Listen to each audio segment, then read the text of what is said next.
Mi yerno, a quien consideraba como un hijo, salió sigilosamente de la casa por la noche con un maletín en las manos. Su extraño comportamiento en los últimos días había despertado mis sospechas, así que, como un viejo fiscal, decidí seguirlo. Se apresuró hacia el río. Arrojó el maletín a las aguas oscuras y huyó. Me lancé tras él. Lo recuperé. Pero cuando lo abrí, mi corazón se detuvo. No vas a creer lo que había dentro. Antes de continuar, por favor suscríbete al canal y escribe en los comentarios qué hora es donde te encuentras ahora. El frío de febrero atravesaba mi abrigo mientras subía los escalones del porche. Había salido de la clínica legal a las 3:30, satisfecho con el trabajo que habíamos hecho para la familia Martínez. Su caso de discriminación de vivienda era sólido. Giré la llave en la cerradura y entré al calor de mi hogar, la casa en la que había vivido durante 37 años. Colgué mi abrigo en el perchero y avancé por el pasillo, pensando ya en el informe que quería revisar antes de la cena. Fue entonces cuando lo vi. La puerta del estudio estaba ligeramente entreabierta. Yo siempre la cerraba, siempre. Mi mano fue al marco de la puerta. El instinto de fiscal que había perfeccionado durante 3 décadas se activó al instante. Esa opresión en el pecho que significaba que algo no estaba bien. Empujé la puerta lentamente. Había papeles esparcidos sobre mi escritorio como hojas caídas. Los cajones estaban abiertos de par en par, su contenido derramado sobre la alfombra persa que mi difunta esposa había elegido. La fotografía de mi padre, él con su uniforme militar de 1943, colgaba torcida en la pared. Pero lo que me cortó la respiración fue la estantería. Alguien la había movido a un lado. La caja fuerte estaba expuesta, su puerta colgando abierta como una boca congelada en medio de un grito. No me apresuré. En lugar de eso, estudié la escena como había estudiado 1000 escenas del crimen en mi carrera. No había cristales rotos. Los pestillos de las ventanas estaban asegurados. Quienquiera que hizo esto había entrado por la puerta principal. Me acerqué a la caja fuerte y miré dentro. El interior forrado de terciopelo estaba casi vacío. El Rolex Submariner de mi padre, el que había comprado en 1962 con su primer gran cheque de comisión, había desaparecido. $18,000, había dicho el tasador. La pitillera de plata que había pertenecido a su padre, grabada con iniciales que yo había trazado de niño, se había esfumado. Y el efectivo, $8,500 en billetes que había reservado para los impuestos trimestrales, faltaba. Pasé los dedos por el dial de la caja fuerte. Sin arañazos, sin daños. Alguien la había abierto con la combinación. Solo 3 personas conocían esa combinación. Yo, mi hija, Valeria y su esposo Adrián. La comprensión se asentó sobre mí como agua helada. Me quedé allí un largo momento, dejando que penetrara, sintiendo cómo los bordes afilados de la traición cortaban en lugares que no sabía que aún podían doler. Luego me giré y caminé hacia la sala de estar. La televisión estaba encendida.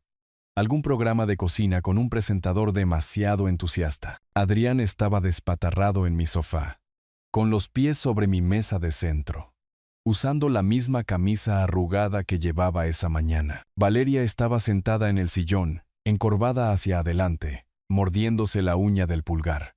Ninguno levantó la vista cuando aparecí en la entrada. Los observé durante varios segundos. Adrián se rió de algo en la pantalla.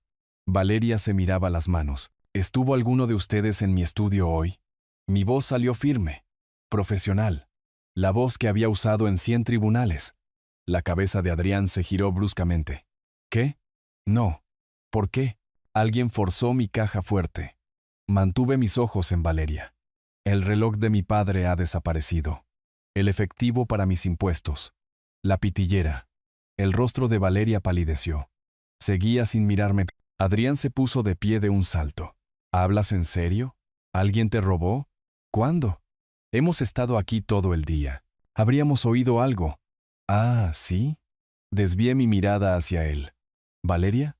Ella abrió la boca, la cerró. Sus manos temblaban en su regazo. No sé nada al respecto, papá. De verdad. La voz de Adrián subió una octava. ¿Nos estás preguntando a nosotros? ¿Crees que tuvimos algo que ver con esto? Dejé que el silencio se alargara. En mis años como fiscal, Aprendí que los culpables llenan el silencio con palabras. Los inocentes dejan que las preguntas respiren. Esto es increíble. Adrián lanzó las manos al aire. Después de todo lo que hemos hecho por ti, viviendo aquí, ayudándote desde que mamá murió, ¿y nos acusas de robar? No he acusado a nadie de nada, dije en voz baja. Hice una pregunta. Bueno, la respuesta es no. Ahora caminaba de un lado a otro, irradiando una energía agitada. Quizás los perdiste de vista, Julián. No te estás volviendo más joven. La memoria juega malas pasadas a tu edad. ¿Revisaste tus otros cajones? Quizás los pusiste en otro lugar y lo olvidaste. El cuchillo se retorció más profundamente. Tenía 63 años. No estaba senil. La caja fuerte se abrió con la combinación. No fue forzada, fue abierta. Adrián dejó de caminar. Algo parpadeó en su rostro. Miedo, tal vez, o cálculo. Bueno, no fuimos nosotros. Quizás alguien te observó abrirla. O quizás escribiste la combinación en algún lugar y alguien la encontró. Nunca la escribí. Entonces no sé qué decirte. Su voz había adquirido un tono desesperado. No lo hicimos. ¿Por qué lo haríamos? Vivimos aquí, por el amor de Dios. Nos has dado un techo sobre nuestras cabezas. Caminé hacia el teléfono de la cocina, manteniéndolos en mi visión periférica. Valeria había comenzado a llorar en silencio. Las lágrimas corrían por sus mejillas. Adrián me observaba con la intensidad de un animal acorralado. Marqué el número de emergencias y esperé al operador. Sí, necesito reportar un robo. Objetos de valor sustraídos de una caja fuerte en mi casa. Sin entrada forzada. Bien, gritó Adrián. Llámalos. No tenemos nada que ocultar. Ellos demostrarán que no tuvimos nada que ver con esto. Di mi dirección al operador. Respondí a sus preguntas con la misma distancia profesional que una vez usé al dar testimonio. Mientras hablaba, observé cómo el color desaparecía del rostro de Adrián. Se volvió a sentar pesadamente. Valeria hundió la cara entre las manos. Están enviando a alguien, dije, colgando. Esperaremos. La siguiente hora se arrastró en un espeso silencio. Adrián miraba fijamente la televisión sin verla. Valeria no se movió de su silla. Yo me senté en la mesa de la cocina, haciendo una lista de los artículos desaparecidos y sus valores aproximados, anotando la última vez que había visto cada uno. Hábito de décadas de construir casos, documentar todo, crear una línea de tiempo, dejar que la evidencia hable. Cuando levanté la vista, Valeria me estaba observando desde la sala, con los ojos rojos e inquietos. Apartó la mirada rápidamente cuando nuestras miradas se encontraron. El timbre de la puerta cortó la tensión como una cuchilla. El detective Héctor tenía los ojos cansados y los movimientos lentos y metódicos de alguien que había visto demasiado y se había sorprendido por muy poco. No podía tener más de 50 años, pero se comportaba como un hombre mayor, con los hombros ligeramente encorvados bajo su abrigo de lana. Lo conduje a mi estudio, y él se quedó en la entrada un momento, asimilándolo todo de la misma manera que yo una vez evaluaba las escenas del crimen. Sin entrada forzada, dijo. No fue una pregunta, ninguna que yo haya encontrado. Sacó un bloc de notas y comenzó a fotografiar la habitación con su teléfono. Luego se agachó junto a la caja fuerte con una pequeña linterna. Cerradura de combinación. Sin arañazos en el dial. Sin daños en el marco. Levantó la mirada hacia mí. Quienquiera que hizo esto conocía la combinación. Solo mi hija y su esposo la conocen además de mí. La expresión de Héctor no cambió. Necesitaré entrevistarlos por separado, usted entiende. Por supuesto. Tomó huellas de la caja fuerte mientras yo daba mi declaración en la mesa de la cocina. Expuse los hechos clínicamente, los artículos desaparecidos, sus valores, la línea de tiempo de cuándo me había ido a la clínica y cuándo regresé a casa. Mencioné que la combinación era conocida solo por 3 personas, pero no saqué conclusiones. Dejé que él llegara a ellas por sí mismo. Héctor llamó a Adrián primero. Me moví al pasillo. No del todo fuera del alcance del oído. La voz de Adrián se oía seria y dolida. Detective, no puedo creer que esto haya pasado en nuestra propia casa. Julián ha sido tan bueno con nosotros. dejándonos quedarnos aquí después de que perdí mi trabajo.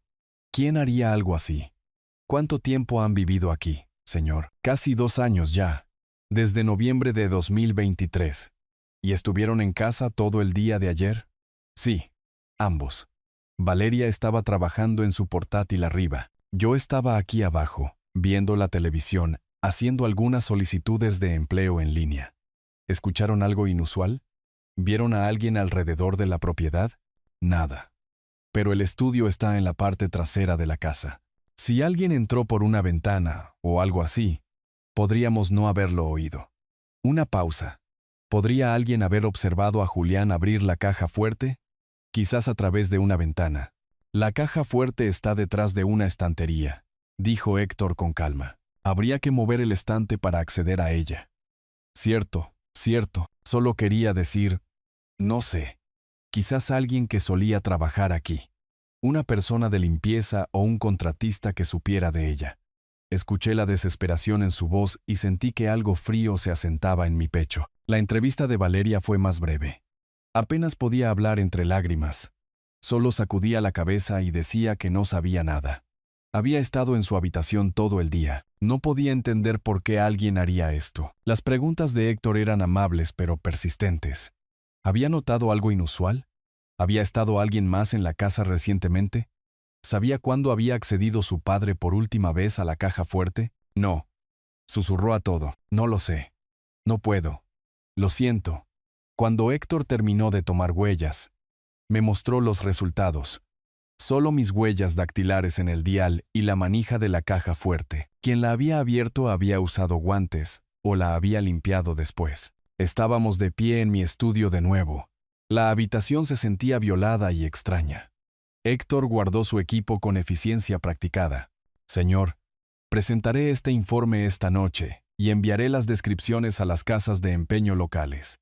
Esté atento por si sus artículos aparecen en línea. A veces los ladrones publican cosas en sitios de subastas. Hizo una pausa, encontrándose con mis ojos. Pero debo ser honesto con usted. Sin evidencia física o testigos, estos casos son difíciles. La falta de entrada forzada complica las cosas. Entiendo. Si se le ocurre algo más o si nota algo inusual, llámeme directamente. Me entregó su tarjeta. Le llamaré dentro de una semana. Después de que se fue, la casa se sintió diferente, contaminada. Me senté en mi estudio durante mucho tiempo, mirando la caja fuerte abierta, los papeles esparcidos, la fotografía torcida de mi padre. Enderecé el marco con cuidado, pasando mi pulgar sobre el cristal. Durante los días siguientes, observé. Es lo que hacen los fiscales. Observamos. Recopilamos.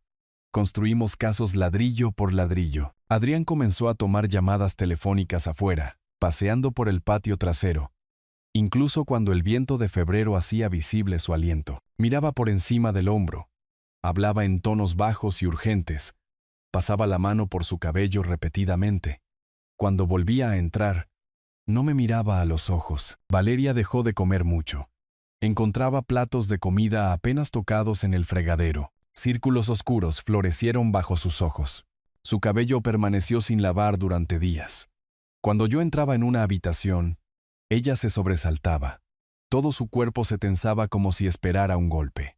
No dije nada. Esperé. 9 días después del robo, me desperté pasada la medianoche por voces alteradas en el piso de abajo. Había estado durmiendo mal, mi mente dando vueltas a la evidencia, construyendo escenarios. Me levanté y me moví silenciosamente hasta la parte superior de las escaleras, permaneciendo en la oscuridad donde el rellano se encontraba con el pasillo.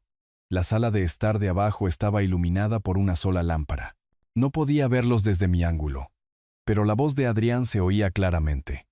Un susurro áspero lleno de tensión. Contrólate. Él no sabe nada concreto. Sigues actuando así y nos delatarás. No puedo seguir con esto, Adrián. La voz de Valeria estaba ahogada por las lágrimas. Es mi padre. Me mira y no puedo evitarlo. Escuché un sonido como una mano golpeando una pared. Estamos juntos en esto, ¿recuerdas? ¿Quieres perderlo todo? ¿Quieres terminar en la calle sin nada? Podríamos devolverlo. Decir que lo encontramos. Que alguien debe haber. No seas estúpida. Los artículos ya se fueron. No podemos deshacer esto. Solo mantén la calma y la boca cerrada. Silencio. Luego los sollozos ahogados de Valeria. Yo me encargaré, dijo Adrián, su voz bajando aún más. Todo va a estar bien. Simplemente no te desmorones ahora. Unos pasos se movieron hacia su dormitorio. Me quedé completamente quieto en la oscuridad, con una mano agarrando la barandilla. Abajo, la lámpara se apagó con un clic. La casa se sumió en el silencio. Me quedé allí mucho tiempo, escuchando la quietud, sintiendo cómo algo fundamental cambiaba dentro de mí. El dolor que había estado cargando se cristalizó en algo más duro, más claro. Pasé 32 años como fiscal, construyendo casos contra criminales, reuniendo pruebas que no podían ser refutadas. Sabía cómo investigar, sabía cómo ser paciente, sabía cómo esperar el momento adecuado. El sistema oficial tenía sus limitaciones. Héctor había sido honesto al respecto, pero yo tenía otros recursos, otros métodos. Regresé a mi dormitorio, pero no dormí. Me senté junto a la ventana y observé cómo la oscuridad se convertía en gris. Observé la primera luz tocar las ramas desnudas del roble en el patio trasero. El reloj de mi padre estaba ahí fuera en alguna parte. La historia de mi familia, convertida en efectivo, probablemente ya gastada. Pensaron que solo era un anciano afligido, confundido e indefenso. Me habían subestimado, ese fue su primer error. Observaría y esperaría. Reuniría cada pizca de evidencia. Y cuando llegara el momento, actuaría. La transformación estaba completa. Ya no era la víctima. Yo era el fiscal, construyendo un caso contra mi propia familia.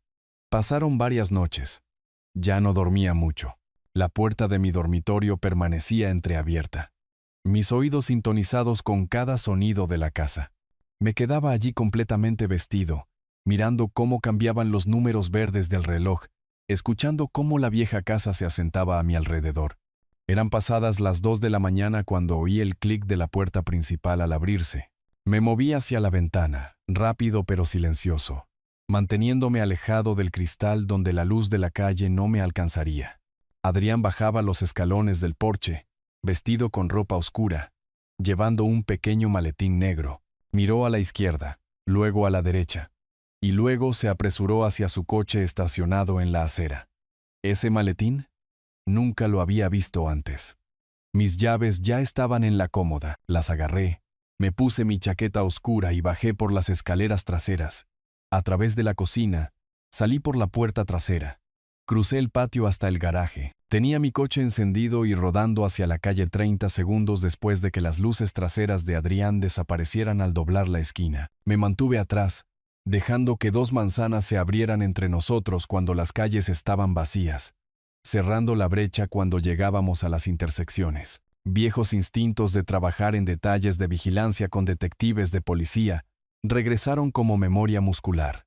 Adrián tomó calles secundarias, dirigiéndose al este, evitando la autopista. Otra elección sospechosa, condujo hacia el río que atravesaba la ciudad, cortando a través de áreas industriales donde nadie estaría caminando a esa hora. Apagué mis faros cuando él redujo la velocidad, confiando en la luz de la luna y la farola ocasional. Mi corazón golpeaba contra mis costillas, pero mis manos estaban firmes en el volante.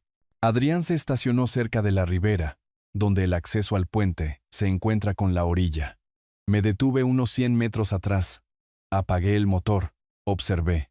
Salió, maletín en mano, y se quedó junto a su coche escaneando la calle vacía. Satisfecho de estar solo, comenzó a bajar la pendiente hacia el río. Esperé 30 segundos. Luego lo seguí a pie, manteniéndome en las sombras proyectadas por los soportes del puente. El hormigón estaba frío bajo mis manos mientras me presionaba contra un pilar, observando a Adrián dirigirse a la orilla del agua. Se detuvo allí. Miró hacia atrás por encima del hombro 2 veces. El maletín se balanceaba en su mano. Luego lo lanzó. El arco fue amplio y desesperado, y el chapoteo cuando golpeó el agua sonó demasiado fuerte en la noche silenciosa. Adrián no esperó a verlo hundirse. Se dio la vuelta y corrió de regreso por la pendiente, tropezando una vez, recuperándose, su aliento saliendo en bocanadas visibles en el aire frío. Su coche rugió al encenderse, y se alejó con demasiada velocidad, los neumáticos chirriando ligeramente en la curva. Me quedé allí detrás del pilar, hasta que sus luces traseras desaparecieron por completo. Luego caminé hasta donde él había estado. El agua se movía lentamente aquí, oscura y fría bajo la sombra del puente. El maletín flotaba a unos 5 metros, atrapado en las aguas poco profundas donde las rocas sobresalían cerca de la orilla. No se había alejado mucho. No dudé. Entré directamente al agua. El frío golpeó como un golpe físico, impactando a través de mis pantalones, mis piernas, empapando mis zapatos. Las rocas estaban resbaladizas bajo mis pies. Empujé hacia adelante hasta que el agua me llegó a los muslos, hasta que mis dedos extendidos se cerraron alrededor del asa del maletín.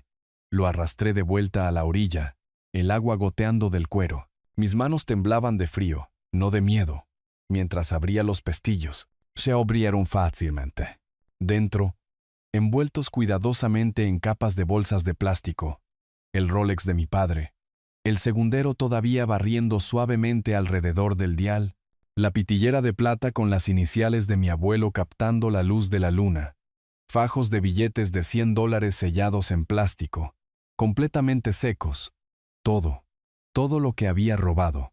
Me quedé allí, con el agua hasta las rodillas en la helada agua de febrero, sosteniendo el maletín, y sentí que algo definitivo se asentaba en mi pecho. Adrián me había robado. Cuando el detective Héctor comenzó a investigar, Adrián entró en pánico y decidió destruir la evidencia, tirarlo todo antes que arriesgarse a ser atrapado. Pero había fallado. Y ahora, yo sostenía cada prueba que necesitaba. Mi yerno era un ladrón. Mi hija lo había visto hacerlo, lo había protegido, lo había elegido a él por encima de mí. Me habían mirado a los ojos y habían mentido. Habían hecho bromas sobre mi edad, mi memoria, como si yo fuera demasiado senil para entender lo que habían hecho. Me habían subestimado por completo. Regresé a la orilla, con las piernas entumecidas, el agua chapoteando en mis zapatos con cada paso. El maletín se sentía más pesado de lo que debería, no por los artículos dentro, sino por el peso de lo que representaban. Traición, evidencia, justicia esperando ser servida. Lo llevé de vuelta a mi coche. Lo coloqué con cuidado en el asiento del pasajero. Mis pantalones goteaban sobre la alfombrilla. La calefacción lanzaba aire caliente, que no hacía nada por tocar el frío que se había instalado en lo profundo de mis huesos. No el frío del río. Algo más. Algo que se había congelado en el momento en que escuché los pasos de Adrián huyendo de ese maletín arrojado. Conduje a casa lentamente, metódicamente, siguiendo las leyes de tránsito con precisión. Mi mente ya estaba 10 pasos por delante, planeando, organizando, construyendo el caso de la misma manera que había construido 1000 casos antes. Asegurar la evidencia, reunir pruebas corroborantes, construir un argumento hermético, ejecutar con precisión. Adrián pensó que se había deshecho del problema.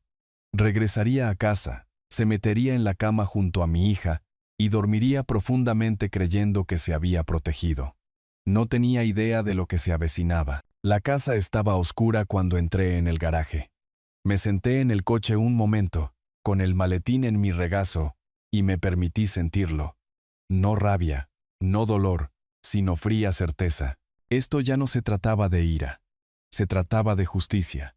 Se trataba de mostrarles exactamente lo que sucedía cuando le robabas a alguien que había pasado toda su carrera procesando criminales. Salí del coche, cerré la puerta del garaje silenciosamente y llevé el reloj de mi padre de vuelta a la casa donde pertenecía. A la mañana siguiente, conduje al centro con el maletín en una bolsa de lona en el asiento del pasajero. No lo había llevado de vuelta al interior de la casa. Eso habría sido una tontería. Adrián podría ir a buscarlo, darse cuenta de que había sido encontrado. Mejor asegurarlo adecuadamente antes de hacer cualquier movimiento. Mi banco abría a las 9. Había sido cliente allí durante 40 años. Y el gerente procesó mi solicitud de una caja de seguridad sin más preguntas que el papeleo de rutina. Mostré mi identificación. Llené los formularios. Recibí una pequeña llave de latón marcada con el número 247. En la privacidad de la sala de la bóveda, coloqué el maletín dentro de la estrecha caja de metal y lo fotografié con mi teléfono. Documentación de la cadena de custodia. Luego lo guardé bajo llave. La evidencia estaba ahora protegida, registrada oficialmente, fechada, todo según las reglas. Durante los días siguientes, pasé a la siguiente fase. Compré una pequeña cámara de seguridad en una tienda de electrónica, del tipo que se anuncia para la vigilancia del hogar. El empaque prometía una colocación invisible y un audio nítido. La instalé en el pasillo entre la sala y la cocina, posicionada sobre una estantería donde el ángulo capturaba el área principal de tráfico. En nuestro estado, los propietarios pueden grabar legalmente en sus propias casas. Lo había verificado. Cada noche, revisaba las imágenes en mi portátil. La mayor parte era mundana. Adrián despatarrado en el sofá viendo deportes. Valeria preparando café. Sus ocasionales intercambios breves sobre la compra o las facturas. Miraba a doble velocidad, tomando notas con marcas de tiempo en un bloc legal que guardaba específicamente para este propósito. Al tercer día, capturé exactamente lo que necesitaba. Adrián y Valeria estaban en el pasillo hablando en voz baja. El tono de Adrián era despectivo. Confiado. Deja de preocuparte. Yo me encargué. El viejo no encontró nada. Estamos limpios. La voz de Valeria se oyó tensa por la ansiedad. ¿Estás seguro? Nos ha estado mirando diferente. No tiene nada, dijo Adrián. Solo relájate y actúa normal. Lo reproduje 5 veces. Transcribí cada palabra. Marqué el archivo como prueba C en la carpeta del caso que estaba construyendo. Hice copias. Las almacené en ubicaciones separadas. Una en mi portátil. Una en un disco duro externo. Una subida a un almacenamiento seguro en la nube. Cadena de evidencia, documentación, todo admisible. Pero necesitaba más que evidencia. Necesitaba estrategia. Contacté a antiguos colegas de mis días de fiscal, llamando a jueces con los que había trabajado, abogados a los que me había enfrentado en el tribunal. No quería cualquier abogado. Necesitaba a alguien especializado en derecho de familia y planificación patrimonial. Alguien lo suficientemente agudo como para ver los ángulos y lo suficientemente pragmático como para usarlos. Una jueza retirada me dio el nombre que buscaba. Regina Campos, dijo por teléfono, maneja situaciones familiares difíciles con precisión quirúrgica. Sin consuelos, sin sesiones de llanto, pura estrategia. ¿Es eso lo que necesitas? Es exactamente lo que necesito. Llamé a su oficina esa tarde y programé una consulta para la semana siguiente. Luego, pasé los siguientes días preparándome como si fuera a presentarme ante un gran jurado. Reuní todo en un portafolio de cuero. Cronología impresa de los eventos. Copia del informe policial del detective Héctor. Documentación bancaria que mostraba el alquiler de mi caja de seguridad. Unidad USB que contenía las grabaciones de video con marcas de tiempo. Fotografías que había tomado del contenido del maletín en la bóveda. Cuando entré en la oficina de Regina Campos en el piso 12 de un rascacielos del centro, llevaba ese portafolio como una vez había llevado los archivos del caso, a la oficina del fiscal. Se levantó para estrechar mi mano, más joven de lo que esperaba, 40 y tantos años, cabello oscuro cortado profesionalmente corto, vistiendo un traje gris carbón con joyas mínimas. Sus ojos eran agudos detrás de las gafas de lectura. Señor, por favor, siéntese. Me senté frente a su escritorio y metódicamente expuse la evidencia. No me apresuré. No expliqué en exceso. Dejé que cada pieza hablara por sí misma. El robo, la investigación policial que no llegó a ninguna parte, la vigilancia que reveló el intento de eliminación de Adrián a medianoche, la recuperación de los artículos robados, la conversación grabada que confirmaba su culpabilidad. Hablé como lo había hecho en los tribunales durante 38 años. Hechos, cronología, evidencia, conclusión. Regina extendió los documentos sobre su escritorio. Reprodujo el video 2 veces en la pantalla de su computadora. Tomó notas con bolígrafo rojo en un bloc legal amarillo. La observé trabajar y reconocí algo. Una mente que valoraba la precisión sobre la emoción, la estrategia sobre el sentimiento. Después de 20 minutos de silencio mientras revisaba todo, levantó la vista. Esto es notablemente minucioso, señor. Ha construido un caso de fiscal contra su propia familia. Viejos hábitos, dije. Entonces entiende lo que estoy a punto de proponer. Ella se reclinó en su silla, con los dedos entrelazados. Tenemos opciones penales, cargos de robo, posible condena, juicio público. Su evidencia es lo suficientemente sólida, pero hay otro enfoque, más elegante, más devastador, y lo mantiene a usted en completo control. Esperé. Recuperación civil, modificación del testamento y desalojo de la propiedad. Todo perfectamente legal en nuestro estado. Sacó una pizarra blanca y comenzó a hacer un diagrama mientras hablaba. Primero, modificamos su testamento. La ley estatal permite total discreción en la desheredación. Les dejamos a cada uno $1, una cantidad simbólica que demuestra que no fueron olvidados, solo excluidos deliberadamente. Eso evita cualquier impugnación. Dibujó otra línea en la pizarra. Segundo, presentamos una demanda civil por recuperación de propiedad robada. Su evidencia cumple fácilmente con el estándar de preponderancia de la prueba. Enfrentarán una sentencia judicial, registro público, todo documentado. Tercero, los desalojamos de su propiedad. No tener contrato de arrendamiento significa un aviso de 90 días. No se requiere causa. Regina se volvió para mirarme. Para abril, estarán enfrentando acciones legales en 3 frentes simultáneamente. Perderán su herencia, perderán su hogar y tendrán una sentencia por robo en sus registros permanentes. Todo legal, todo completamente lícito.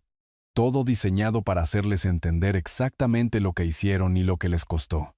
Sentí algo que no había sentido desde que encontré la caja fuerte vacía. Satisfacción, no felicidad. Algo más frío, con más propósito. ¿Qué le interesa más?, preguntó Regina. ¿Un castigo público o justicia privada? Quiero que entiendan que no pueden robarme y esconderse detrás de la lealtad familiar, dije. Quiero consecuencias que duren. Ella asintió una vez, seca y profesional. Entonces, avanzamos. Redactaré el Nuevo Testamento esta semana. Presentaremos la demanda civil la próxima semana. La notificación de desalojo se enviará simultáneamente. Para cuando entiendan lo que está sucediendo, será demasiado tarde para detenerlo. ¿Qué tan pronto podemos empezar?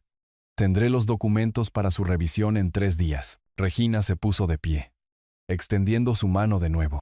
Señor, he manejado muchas disputas familiares. Esta es la primera vez que trabajo con un cliente que lo aborda, como construir un caso legal en lugar de una crisis emocional. Es refrescante. Le estreché la mano. Su agar era firme, profesional. Pasé 4 décadas en los tribunales, dije. Sé cómo funciona la ley. Ahora voy a hacer que funcione para mí. Entonces nos aseguraremos de que funcione perfectamente. Salí de su oficina y tomé el ascensor hasta el nivel de la calle. El portafolio más ligero en mis manos ahora que había compartido su contenido. La estrategia estaba clara. La línea de tiempo estaba establecida. La ley sería mi arma, empuñada con la misma precisión que una vez usé para poner a los criminales tras las rejas. Adrián y Valeria pensaron que se habían salido con la suya. Me habían robado. Me habían mentido a la cara. Habían tratado de deshacerse de la evidencia. Habían contado con que yo era demasiado viejo, demasiado confiado, demasiado débil para contraatacar. Para abril, sabrían exactamente cuán equivocados estaban. 3 días después, llegaron los documentos. Me senté en mi oficina con la carpeta manila abierta sobre mi escritorio, leyendo el borrador que Regina había preparado. Limpio, preciso, devastador. Cada cláusula exactamente como la habíamos discutido, sin ambigüedades, sin lagunas. Mi patrimonio, la casa valorada en $650,000, inversiones por un total de $400,000, ahorros de $150,000, irían a la Fundación de Asistencia Legal, una organización sin fines de lucro con la que había trabajado durante años. Proporcionaban servicios legales gratuitos a familias de bajos ingresos. Personas que no podían pagar la justicia se beneficiarían del trabajo de mi vida. Adrián y Valeria recibirían cada uno exactamente $1. El lenguaje era explícito. Este legado nominal es intencional y sirve para demostrar que el testador no ha olvidado a estas personas, sino que ha elegido deliberadamente excluirlas de cualquier herencia sustancial. Comparé la redacción con mis viejos libros de leyes, verificando citas, verificando cada cláusula contra los estatutos estatales. Todo era legalmente sólido, hermético. Llamé a Regina para programar la cita con la notaria. Ella lo arregló para la semana siguiente en la oficina de Mónica Ríos en el centro. Cuando colgué, me senté un momento con la mano todavía en el teléfono. Este era el punto de no retorno. Una vez que firmara este documento, mi hija no heredaría nada. Mi línea familiar terminaría conmigo, al menos en términos de legado. No sentí vacilación, solo fría certeza. La cita con la notaria tuvo lugar un jueves por la tarde. Regina me encontró en el vestíbulo de un pequeño complejo de oficinas donde Mónica Ríos mantenía su despacho. Tomamos el ascensor hasta el tercer piso en silencio. La oficina de Mónica era simple y profesional. Un escritorio, sillas, archivadores y las herramientas de su oficio. Un sello oficial, una prensa de sellos, un libro de firmas de testigos. Mónica verificó mi identidad con mi licencia de conducir y mi pasaporte. Hizo las preguntas requeridas en un tono claro y formal. Señor, ¿está haciendo estos cambios en su testamento voluntariamente? ¿Sin coerción o influencia indebida? Completamente voluntario, dije. Estoy en pleno uso de mis facultades mentales y con un propósito claro. ¿Y entiende que este testamento revocará todos los testamentos y documentos testamentarios anteriores? Entiendo perfectamente. Firmé donde ella indicó. Aplicó su sello oficial con una presión firme. El sonido de ese sello definitivo, se sintió como cerrar una puerta que nunca más se abriría.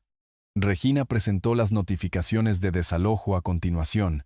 Según la ley estatal, podía terminar la residencia con un aviso por escrito de 90 días cuando no existía un contrato de arrendamiento formal. Adrián y yo nunca habíamos firmado un contrato. Había sido temporal. Habían dicho, solo hasta que Adrián encontrara trabajo. Eso fue hace 3 años. La notificación era directa. Adrián y Valeria deben desalojar las instalaciones en la avenida residencial número 2847, dentro de los 90 días posteriores a la recepción. Firmé ambas copias.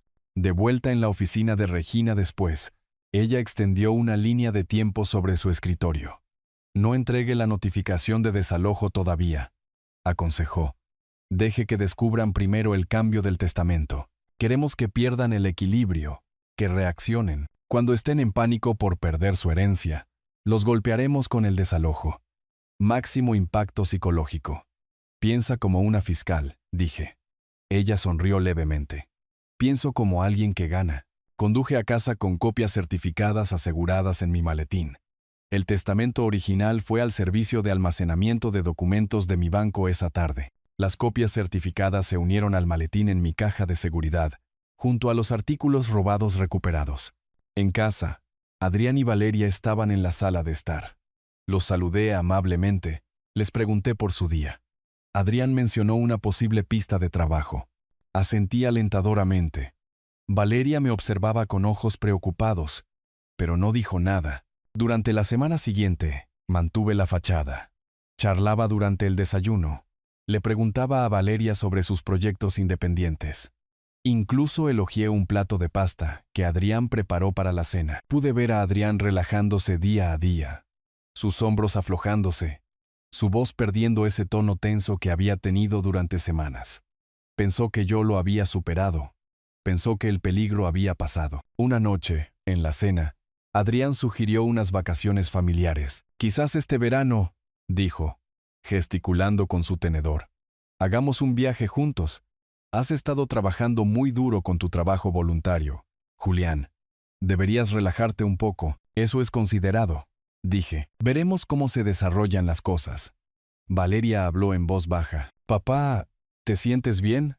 Pareces diferente últimamente. Me siento bien, Valeria. Mejor de lo que me he sentido en semanas. De hecho, ¿por qué lo preguntas? No lo sé. Simplemente pareces. Se interrumpió, incapaz de articular lo que sentía. Solo estoy disfrutando de mi casa y mi vida, dije cálidamente. No hay nada de malo en eso. Pero ella siguió observándome con esos ojos preocupados. Sabía que algo había cambiado. Simplemente no sabía qué. Me excusé después de la cena y volví a mi oficina. Desde mi escritorio, podía oír a Adrián reírse de algo en la televisión. El sonido subía por las escaleras, despreocupado y confiado. Déjalo reír. Déjalo relajarse. Déjalo pensar que está a salvo. La trampa estaba puesta. Ahora solo tenía que esperar a que saltara. Regina ejecutó la siguiente fase con precisión quirúrgica. A principios de abril, una tarde de un día laborable en una cafetería céntrica donde los trabajadores independientes trabajaban en sus portátiles y la gente de negocios mantenía reuniones informales. Se había enterado de que Valeria a menudo trabajaba allí, apreciaba el ambiente y el café. Regina programó una reunión con un cliente en una mesa junto a la ventana. La carpeta que contenía una copia de mi testamento estaba sobre la mesa durante su consulta. Visible pero no obviamente exhibida, solo otro documento en la jornada laboral de una abogada. Cuando la reunión terminó, Regina guardó su maletín eficientemente. La carpeta permaneció sobre la mesa. Caminó hacia el mostrador para pedir otro café. De espaldas a la mesa, el documento expuesto, Valeria, levantándose para rellenar su propio café, pasó junto a la mesa. Sus ojos captaron el encabezado en la página expuesta. Última voluntad y testamento de Julián. El nombre de su padre la detuvo en seco. Miró a su alrededor. La mujer que había estado sentada allí estaba en el mostrador pidiendo. Valeria tomó una decisión en una fracción de segundo. Sacó su teléfono y fotografió cada página rápidamente. Portada, beneficiarios, firmas, designación del albacea. Sus manos temblaban. Miró por encima del hombro 2 veces. Regina regresó, recogió la carpeta con una mirada casual y salió de la cafetería. La filtración estaba completa. Valeria se volvió a sentar, con el corazón acelerado, y abrió las fotos en su teléfono. Mientras leía, el color desapareció de su rostro. La casa, los ahorros, las inversiones, todo para la Fundación de Asistencia Legal. Ella y Adrián recibían cada uno $1. Un solo dólar. Las palabras, legado intencional, para evitar reclamos de omisión, eran muy claras. Su padre los había desheredado por completo. Esa noche, esperó junto a la ventana delantera, observando el coche de Adrián. Cuando él entró en el camino de entrada, ella lo recibió en la puerta, con el teléfono en manos temblorosas. Adrián, tienes que ver esto. Él miró la pantalla. Su rostro se enrojeció, luego palideció. ¿Dónde conseguiste esto? Una abogada lo dejó en una cafetería. Vi el nombre de papá y yo. ¿Cuándo se firmó?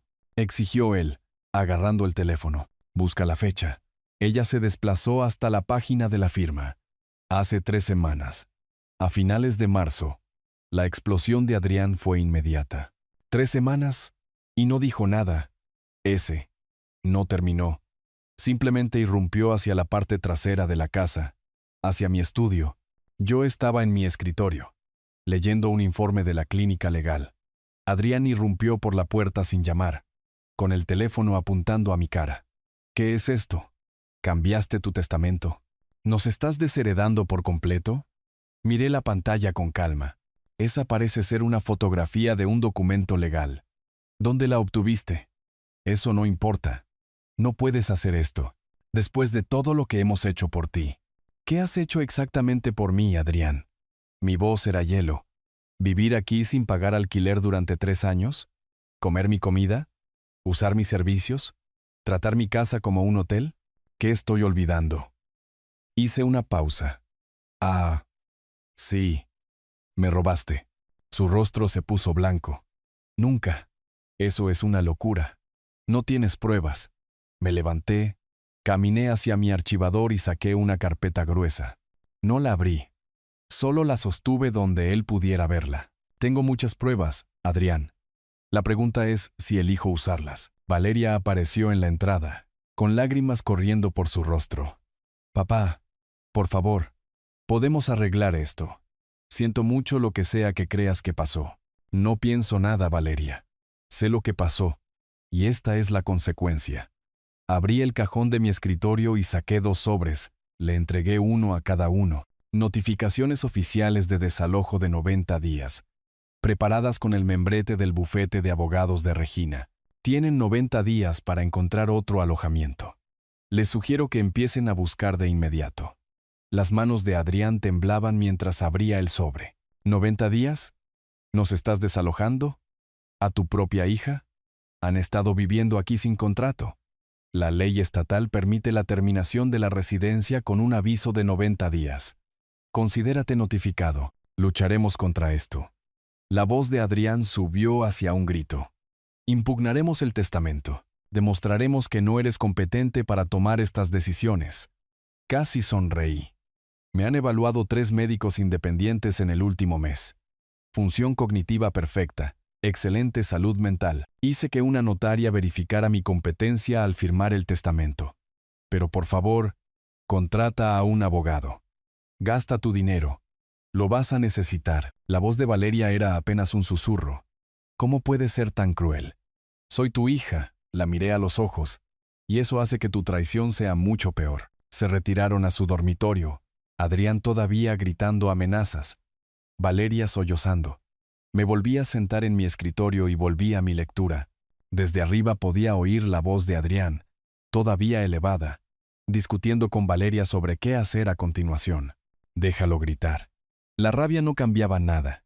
La ley estaba de mi lado, y yo había construido mi caso con demasiado cuidado como para ser derrotado por amenazas vacías de un ladrón desesperado.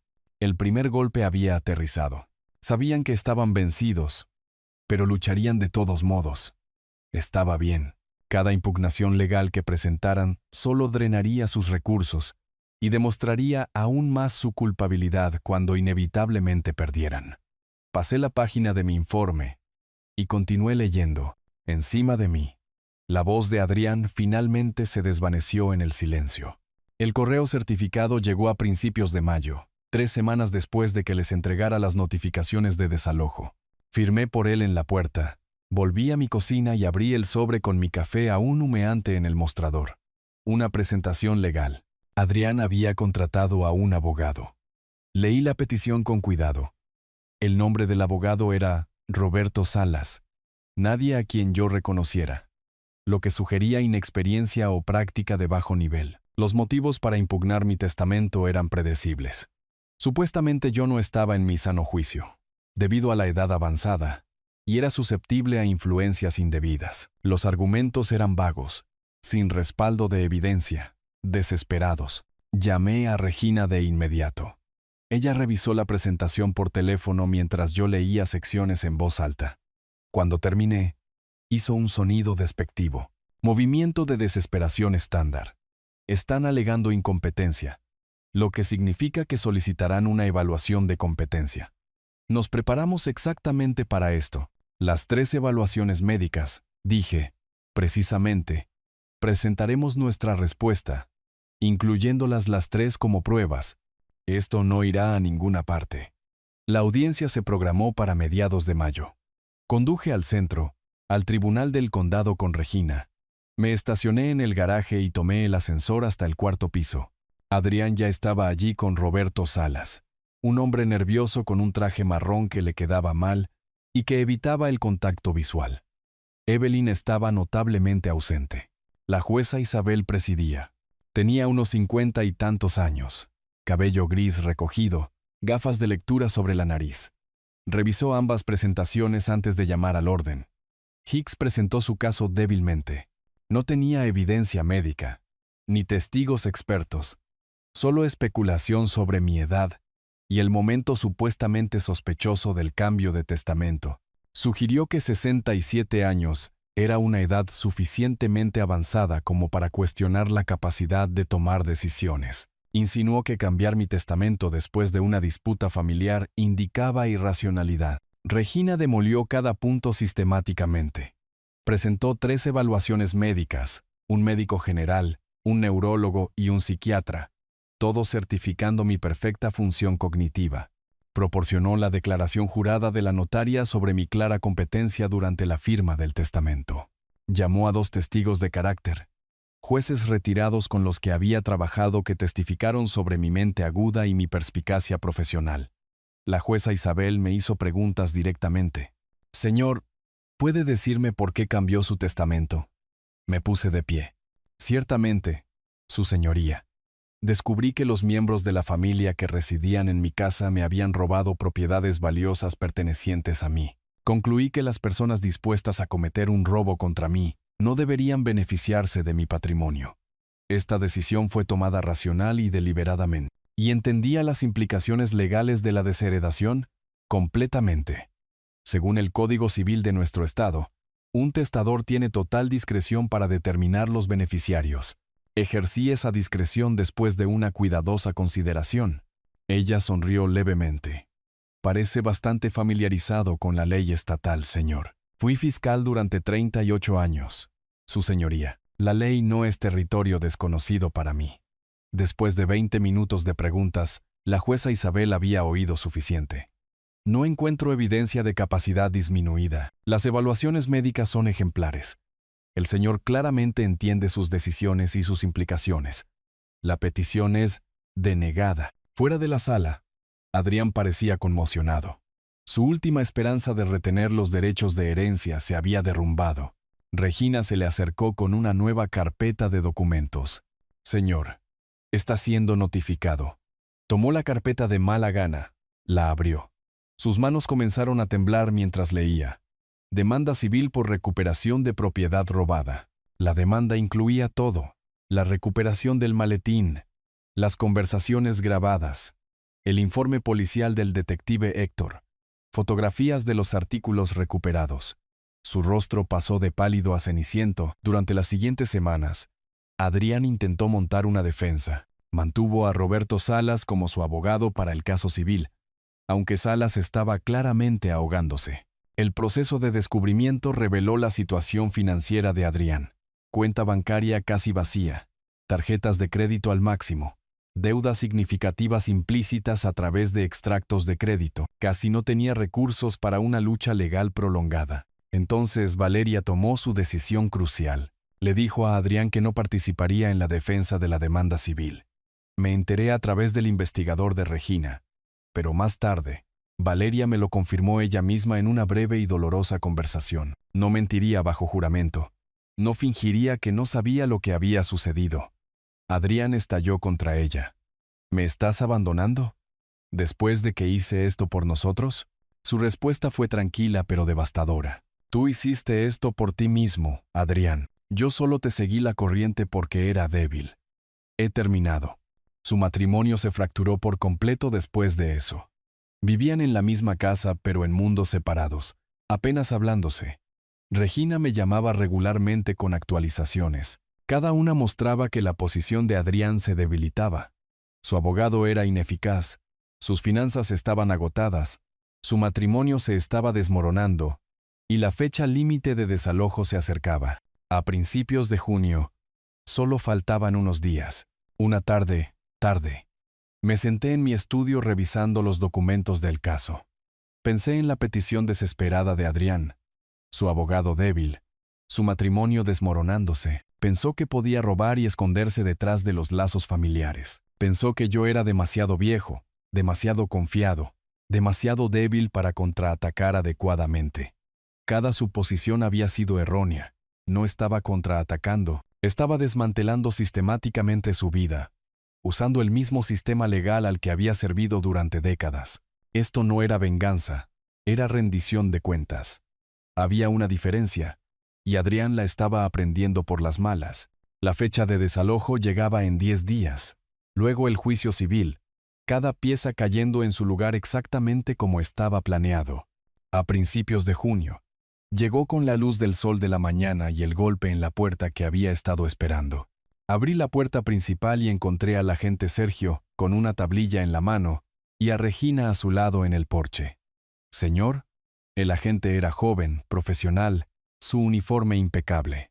«Soy el agente Sergio, de la oficina del sheriff del condado. Estoy aquí para hacer cumplir la orden de desalojo número 2025C, V007. Por favor, entre, agente». Me hice a un lado.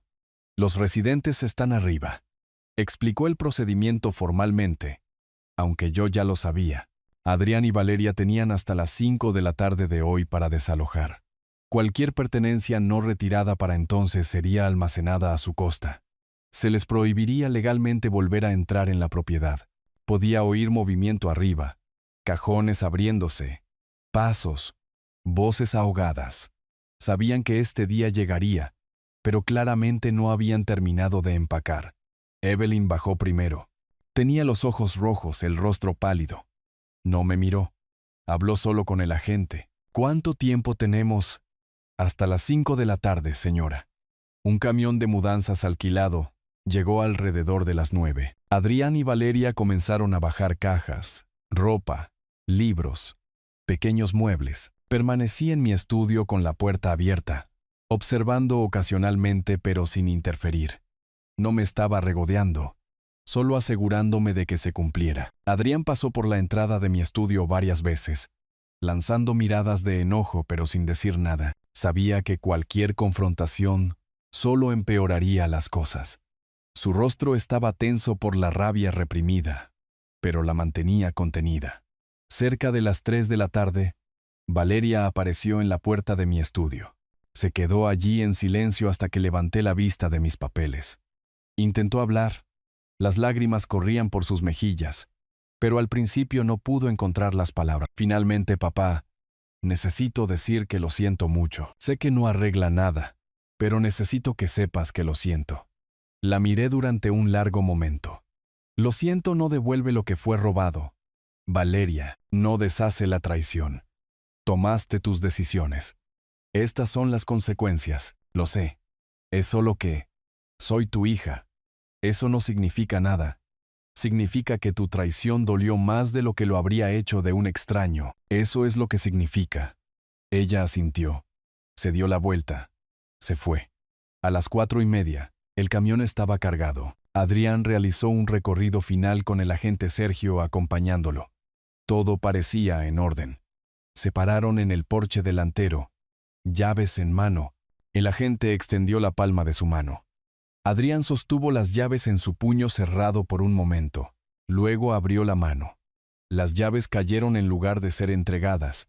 El agente Sergio las guardó en el bolsillo. Me las entregó. Adrián caminó hacia el camión sin mirar atrás.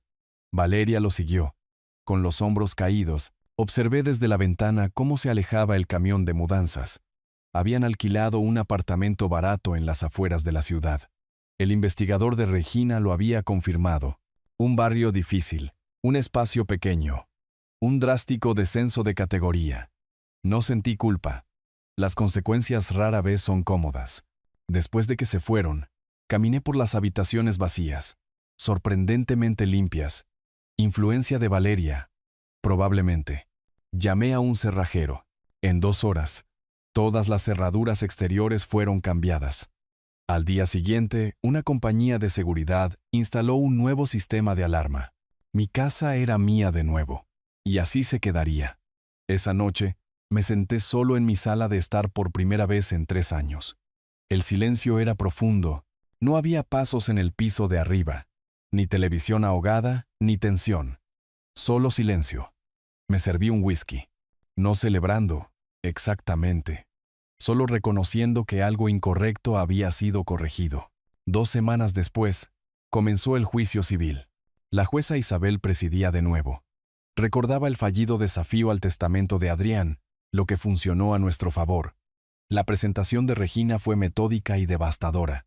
Mostró fotografías de los artículos recuperados en una pantalla de proyector. Reprodujo la grabación de audio de la conversación de Adrián y Valeria, donde Adrián decía: «Yo me encargué». Presentó el testimonio del detective Héctor sobre el informe original del robo. Me llamó al estrado de los testigos. Testifiqué sobre la noche de la recuperación en el río. Escuché la puerta principal abrirse alrededor de las 2 de la mañana. Miré por la ventana y vi a Adrián saliendo con un maletín. Lo seguí hasta el río. Lo vi arrojar el maletín al agua. Después de que se fue, lo recuperé. Dentro estaba mi propiedad, el reloj de mi padre, la pitillera y mi efectivo, todo lo que se había reportado como robado. Roberto Salas intentó interrogarme. «¿No es verdad, señor, que estaba invadiendo propiedad privada cuando siguió a mi cliente?» «No. Lo seguí por calles públicas y recuperé propiedad de una vía fluvial pública. No ocurrió ninguna invasión. Pero usted lo estaba espiando. invadiendo su privacidad. Estaba observando a alguien que sospechaba que me había robado. Eso no es ilegal. Se rindió después de 15 minutos. Mi experiencia como fiscal se notó. Respondí con precisión. No me alteré. Nunca ofrecí más de lo que se me pedía. La jueza Isabel convocó un breve receso para revisar la evidencia. Luego regresó con su veredicto. Encuentro al acusado, Adrián, responsable de robo por conversión.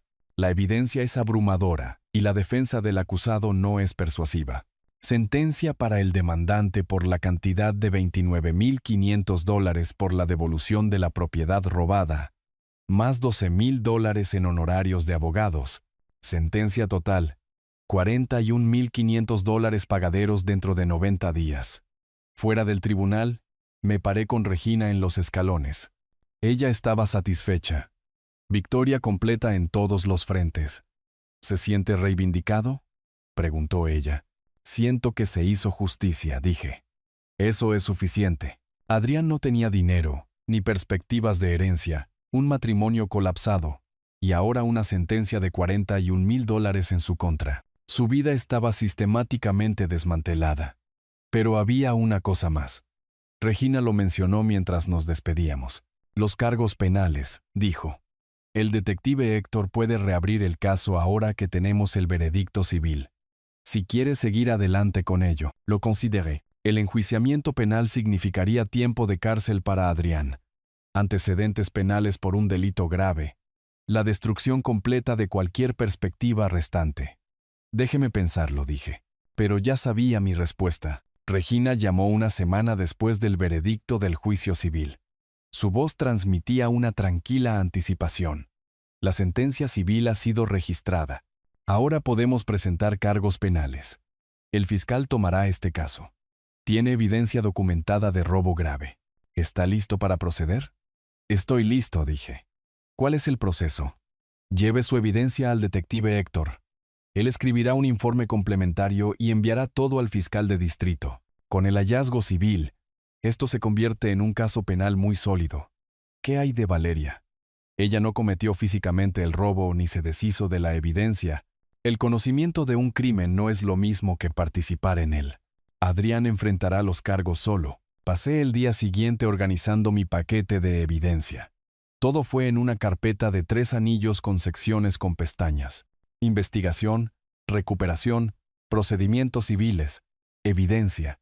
Incluí copias de la sentencia civil, el informe policial original, fotografías del maletín recuperado y su contenido, transcripciones de la conversación grabada, mi declaración escrita sobre la vigilancia del río, un fiscal construyendo un caso, que era exactamente lo que yo era. 2 días después, me senté frente al detective Héctor en su escritorio en la comisaría central. La sala de detectives estaba ocupada a nuestro alrededor, teléfono sonando, detectives escribiendo informes, el bajo zumbido de los asuntos oficiales. Le expliqué cada pieza de evidencia metódicamente. Él tomó notas. Hizo preguntas aclaratorias. Asintió con comprensión. Esto es notablemente completo, señor, dijo. Ha hecho mi trabajo por mí. Fui fiscal durante 38 años. Sé lo que necesita. Se reclinó en su silla. El valor de la propiedad supera los $1.000. Así que esto es robo en primer grado. Un delito grave de clase C. Sentencia máxima de 5 años. Recomendaré el enjuiciamiento. ¿Cuánto tiempo antes de que se presenten los cargos? Revisión del fiscal. Acusación del gran jurado. Probablemente 3 semanas. Lo m'entendré informado. Las 3 semanas pasarán tranquilamente. Mantuve mi rutina. Trabajo voluntario en la clínica legal. Café matutino en mi porche recuperado. Noches leyendo en mi estudio. No me obsesioné con el caso. Confiaba en que el sistema funcionaría como estaba diseñado. Héctor llamó a finales de julio. El gran jurado emitió una acusación formal. Orden de arresto emitida esta mañana. Lo detuvimos hace 1 hora. Pagó la fianza y fue liberado. Gracias por la actualización, detective. La situación de Adrián se deterioró rápidamente. Su empleador lo puso en licencia sin sueldo pendiente de la resolución de los cargos penales. Sin ingresos, su apartamento barato se volvió apenas asequible. Roberto Salas aceptó representarlo, pero advirtió que los cargos penales eran diferentes a los civiles. La carga de la prueba era mayor, pero la responsabilidad civil de Adrián ya establecía su culpabilidad. La audiencia preliminar ocurrió a principios de agosto. Asistí.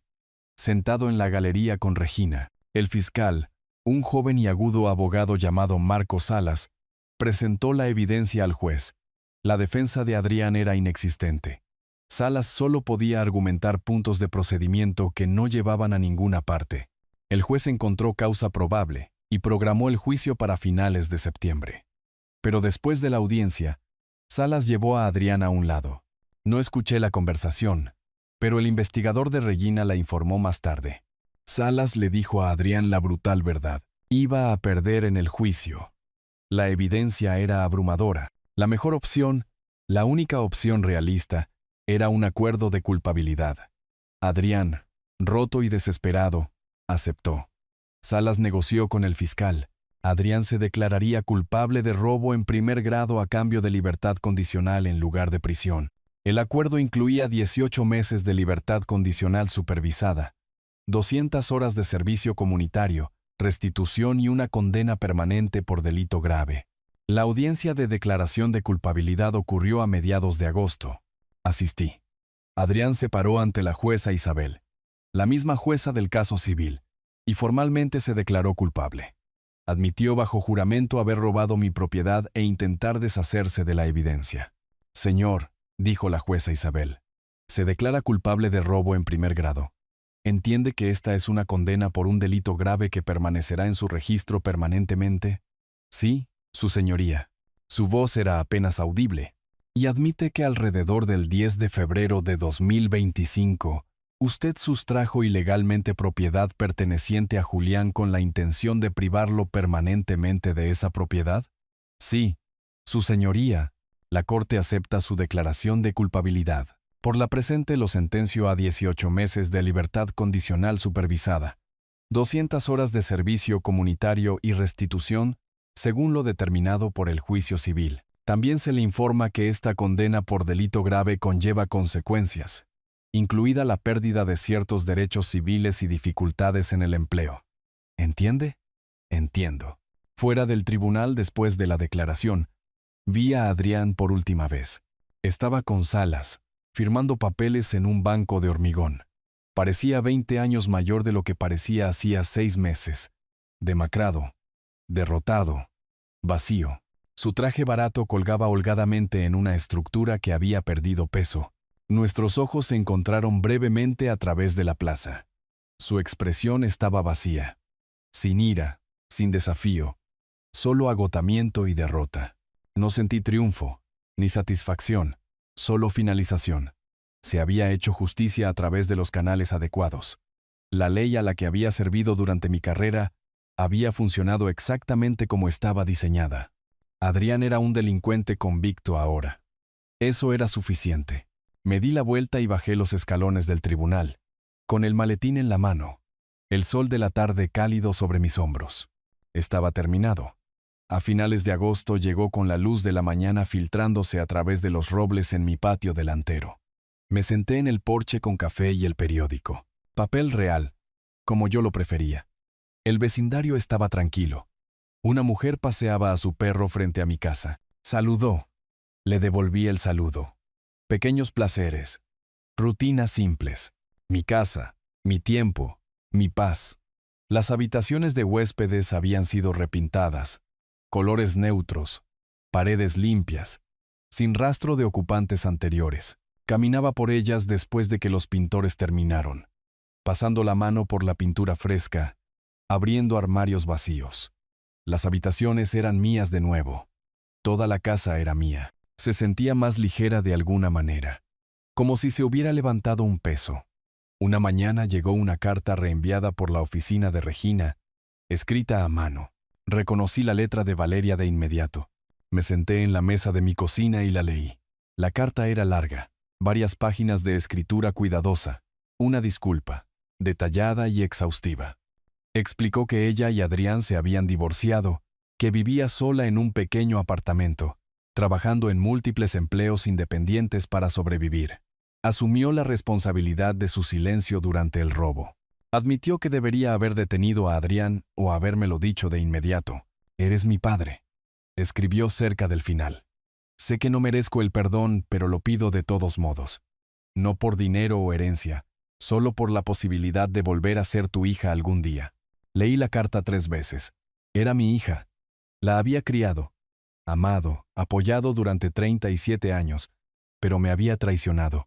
Permaneció en silencio mientras su esposo me robaba. Eligió su comportamiento criminal sobre la honestidad conmigo. El dolor de esa traición no se había desvanecido. Me senté con la carta durante varios días, considerando si responder. Finalmente, no lo hice. No por crueldad, sino porque había dicho todo lo que necesitaba decir. Ella había tomado decisiones. Siguieron las consecuencias. Quizás dentro de años podría haber espacio para un contacto limitado, pero no ahora. Todavía no. Archivé la carta en un cajón del escritorio. No la tiré, pero no la respondí. Algunas puertas permanecen cerradas hasta que el tiempo decida lo contrario. A principios de septiembre, me reuní con Regina por última vez para cerrar todos los asuntos legales. Ella confirmó todo. El juicio civil seguía siendo ejecutable durante 10 años. La libertad condicional de Adrián duraría 18 meses. Sus antecedentes penales eran permanentes. Mi testamento estaba actualizado y asegurado. Todo documentado, oficial, completo. ¿Se siente reivindicado?, preguntó ella. Consideré la pregunta cuidadosamente. Siento que se hizo justicia, no me siento feliz por ello. Esto no se trataba de felicidad. Mi hija me traicionó, mi yerno me robó, pero enfrentaron las consecuencias y la ley funcionó como debía. Eso es suficiente. Ella asintió, comprendiendo. La mayoría de la gente en su posición querría venganza. Satisfacción emocional al verlo sufrir. No soy la mayoría de la gente. Quería lo que la ley promete, consecuencias por las fechorías. Lo conseguí. El sufrimiento que resultó fue su elección, no mi objetivo. Nos dimos la mano profesionalmente. La relación comercial concluyó apropiadamente. Esa tarde, conduje a mi banco. Accedí a mi caja de seguridad y saqué el reloj Rolex de mi padre. Había sido limpiado, revisado por un relojero, restaurado a su perfecta condición. Me senté en la sala de visualización privada del banco, sosteniéndolo con ambas manos. El reloj representaba más que un valor monetario. Representaba el legado familiar, la conexión generacional, la confianza. Mi padre me lo dio cuando aprobé el examen de abogacía hace 40 años. Dijo que representaba el tiempo, que el tiempo pondría a prueba mis principios, y el reloj me recordaría mantenerme firme. Adrián intentó robar eso. No solo el objeto, sino lo que significaba. Falló. Me abroché el reloj en la muñeca. Encajaba perfectamente. El peso era familiar y reconfortante. Conduje a casa. Me estacioné en mi garaje. Entré en mi casa. Caminé por cada habitación lentamente. Sala de estar, cocina, estudio, arriba, dormitorios, haciendo inventario de mi espacio recuperado. Todo como debería ser. Mi casa, mis posesiones, mi paz. 67 años para aprender esta lección. Protege lo que es tuyo, no con muros o armas, sino con límites y consecuencias. La historia termina en una tranquila mañana de principios de septiembre. Estoy sentado en mi porche con café, el reloj de mi padre en mi muñeca, el periódico a mi lado. Ya no estoy pensando en venganza o justicia. Esos capítulos están cerrados. Estoy pensando en el trabajo voluntario en la clínica legal esta tarde, la cena que cocinaré esta noche, el libro que estoy leyendo. Cosas simples, cosas libres. Miro el reloj, compruebo la hora. El segundero barre suavemente la esfera, preciso, fiable, duradero, como la justicia misma.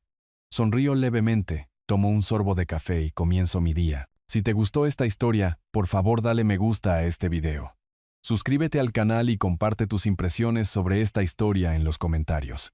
Para escuchar la siguiente historia, haz clic en el recuadro de la izquierda. Gracias por ver.